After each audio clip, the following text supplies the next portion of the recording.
बेटा शादी बुढ़ापे में करोगे। हम लोग 3-4 बच्चे हो जाते हैं।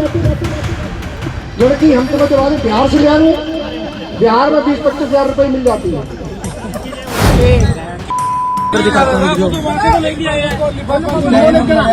और वो भी चंडीगढ़ जैसे शहर में, इतने स्मार्ट सिटी में।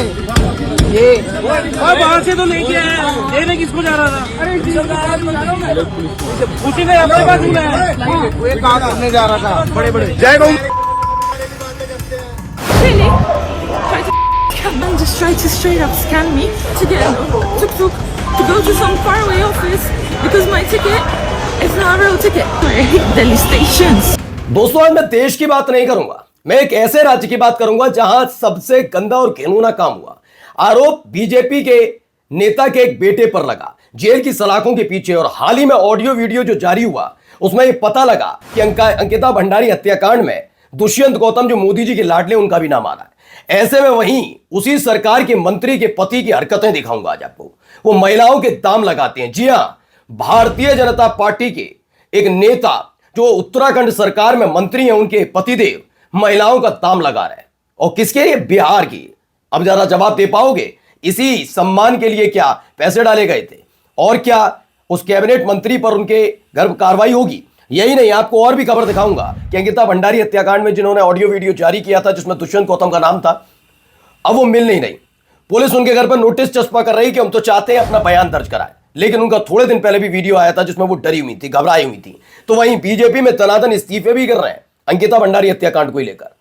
जो नया मोड़ आया है उसको लेकर क्या हो रहा है, कैसे ताबड़तोड़ पार्टी टूट रही है उत्तराखंड के अंदर, वो भी दिखाऊंगा। हिंदू मुसलमान ना हो और 2026 की शुरुआत ऐसे ही हो जाए, संभव है क्या? और एक और खबर दिखाता हूं जिसे सफेद मकबरा बताया जा रहा था एक अपने आप के तथाकथित बड़े कवि की तरफ से। जरा वो आंख खोलकर ये रिपोर्ट देखें। नए साल पर सारे रिकॉर्ड टूट गए ताजमहल को लेकर। नमस्कार, मैं हूं प्रज्वल गौतम और आप देख रहे हैं the live TV. The live TV, सच सबसे आगे। सबसे पहले शुरुआत इस खबर के साथ जरा सुनिए भाई साहब की भाषा शैली, सुनिएगा कितनी शानदार बात बोलते हैं ना ये लोग। क्योंकि हमारी भारतीय जनता पार्टी की एक सिस्टम है कि संगठन हमारा सर्वोपरि। लेकिन मैं निवेदन करूंगा कि राहुल जैसे 5 लड़के हैं, जिसमें अशोक जलाल भी है, जिसमें नवीन तुम कितनी उम्र के हो बेटा? हैं? तो नौजवान ही हो, शादी भी नहीं हुई तुम्हारी। हाँ, तो जो नौजवान है, ऐसे 5 लोग इकट्ठे करके तो बेटा शादी बुढ़ापे में करोगे। देखिए, सुनिएगा। हम लोग 3-4 बच्चे हो जाते हैं। लड़की हम तुम्हें जब बिहार से ले आ रहे हैं, बिहार में 20-25 हजार रुपये मिल जाती है। हाँ, चलिए तुम मेरे साथ, हम तुम्हारी शादी कराएंगे। घोषणा कर रहे हैं इनकी। अब आप सोच रहे हैं 20-25 हजार में बिहार में लड़कियां मिल जाती हैं, ये शब्दावली है। और ये चाल चरित्र चेहरे वाली पार्टी के जो मंत्री हैं रेखा आर्य, उनके पतिदेव है। खबर क्या है? मंत्री पति कह रहे हैं बिहार में महिलाएं पैसों से मिलती हैं। उत्तराखंड सरकार की मंत्री रेखा आर्य के पति गिरधारी लाल साहू ने माइक हाथ में आते ही मन से बिहार की महिलाओं की कीमत तय कर दी। सुनिए क्या कहा। शादी के लिए बिहार से 20-25 हजार में महिला मिल जाती है, चलो हमारे साथ आपकी शादी कराते हैं। यह वीडियो अल्मोड़ा के सोमेश्वर विधानसभा क्षेत्र के गांव कुंवाली का है। पता नहीं भाजपा का शीर्ष नेतृत्व कब संज्ञान लेगा ना। शीर्ष नेतृत्व संज्ञान ऐसे थोड़ी ना लेता है। कैसी बातें करते हैं भाई। अजीत जी मेरे मित्र भी हैं और यकीन बताऊं बड़े पत्रकार भी हैं उत्तराखंड के, ये जानते सब हैं। लेकिन हाँ, सवाल पूछना तो लाजमी है ना। इनको कोई फर्क पड़ता है? अंकिता भंडारी मर्डर केस में इतना बड़ा नाम आ गया, ऑडियो वीडियो आ गई, तमाम चीजें हो रही हैं, आरोप लग रहे हैं, कोई कार्रवाई हुई? कुलदीप सिंह सेंगर के लिए बीजेपी के महिला नेत्री से लेकर पुरुष नेता तक सब पीड़िता से भिड़ने के लिए तैयार बैठे थे, आंखें दिखाने जा रहे थे, वहां तमाशा करने के लिए तैयार बैठे थे। अब आप अंदाजा लगाइए, इनसे उम्मीद करते हैं आप। चलिए अगली खबर देखिए। Ankita Bhandari murder case. Haridwar police ने सहारनपुर यूपी में एक्ट्रेस उर्मिला के घर पर नोटिस चस्पा करते हुए उन्हें पूछताछ के लिए बुलाया। घर कई दिन से बंद है, उर्मिला कहां है कुछ नहीं पता। 4 दिन पहले उन्होंने आखिरी एफबी लाइव यानी फेसबुक लाइव किया था। उर्मिला ने पूर्व बीजेपी विधायक सुरेश राठौर की एक ऑडियो जारी करके वीआईपी गेस्ट रूम में बीजेपी नेता दुष्यंत गौतम का नाम लिया था। इसके बाद हरिद्वार, देहरादून में उर्मिला और सुरेश पर 2 मुकदमे दर्ज हुए। सोचिए, मुकदमे दर्ज हो रहे हैं, जो खुलासा कर रहे हैं उन पर मुकदमे दर्ज होते हैं। और ये संस्कारी पार्टी और संस्कारी सरकार है। पुलिस दोनों की ही पूछताछ के लिए बुला रही है। अब मुकदमे क्यों दर्ज किए गए? सबसे बड़ा सवाल है कि अगर आपको लग रहा है कि हाँ ये गलत है, सही है, जो भी है, तो उसके आधार पर कार्रवाई होनी चाहिए। पूछताछ के लिए बुलाने का तरीका ये होता है कि एफआईआर दर्ज होगी। आप अंदाजा लगाइए, ये देश के उत्थान की बात करते हैं, महिला सम्मान की बात करते हैं। आगे देखिए, झटके भी लग रहे हैं। क्यों ये बहुत ज्यादा कुलबुलाहट है? कुलबुलाहट इसलिए भी है क्योंकि अंकिता भंडारी मर्डर केस छोटा मोटा नहीं था, बहुत हाई प्रोफाइल था। बीजेपी के कई नेताओं का नाम उस समय भी आ रहा था।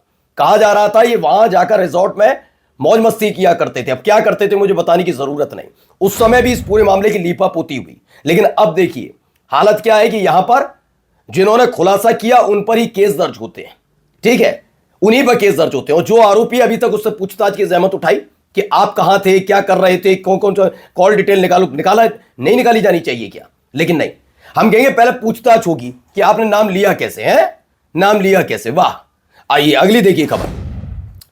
ये अंकिता भंडारी मर्डर केस में ऋषिकेश से बीजेपी के युवा मोर्चा के जिला मंत्री हैं अंकित बहुखंडी ने इस्तीफा दे दिया है। अंकित बहुखंडी ने इस्तीफा दिया है। इससे पहले भी एक महिला नेत्री थी, उन्होंने भी इस्तीफा दे दिया था। उन्होंने भी यही कहा था कि जिस तरीके से वीआईपी को जन्मदिन की बधाई दी जा रही है और पूरी पार्टी मौन होकर केवल तमाशा देख रही है, उससे वो उनकी भावना आता है क्योंकि लोगों को जवाब इनको ही देना पड़ता है।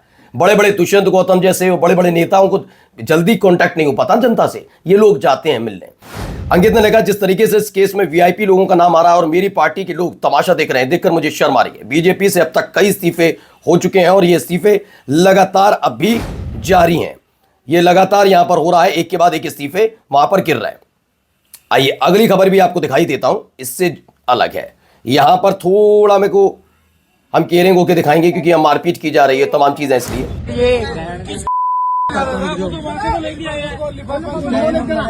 और वो भी चंडीगढ़ जैसे शहर में, इतने स्मार्ट सिटी में। ये बाहर से तो लेके आया, देने किसको जा रहा था? अरे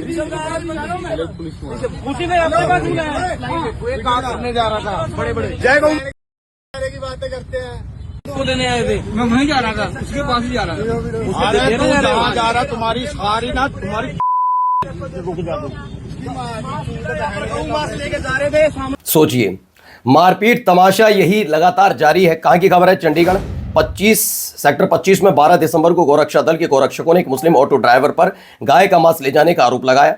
उसके ई रिक्शा को जब्त किया और दावा किया कि वैसे अवैध रूप से एक मस्जिद से ले जा रहा था। बाद में वह जांच के लिए मस्जिद गए और सीसीटीवी फुटेज चेक करने की भी मांग करने लगे कि भैया हमें तो सीसीटीवी फुटेज चेक करना है कि क्या कर रहा था क्या नहीं कर रहा था। सारी जानकारी इनको देना बहुत जरूरी है इस दौर में। आइए अगली खबर जरा आप देखते चलिए।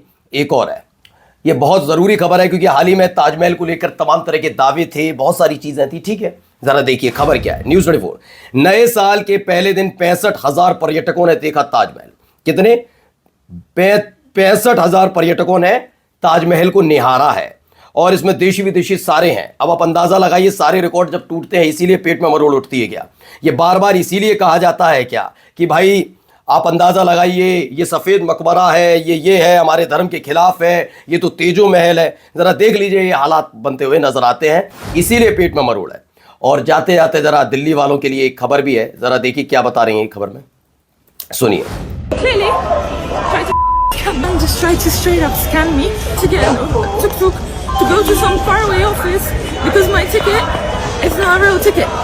Delhi stations. चलिए मैं बता देता हूं उसमें क्या है। विदेशी महिला संघ बदसलूकी रोकर बोली दिल्ली से नफरत है, दिल्ली से नफरत है। ये कि देशवासी ने कह दिया होता तो अब तक कह दिया जाता तुम देशद्रोही, तुम देश विरोधी, दिल्ली के बारे में, तुम राजधानी के बारे में, ये वो तमाम तमाशे।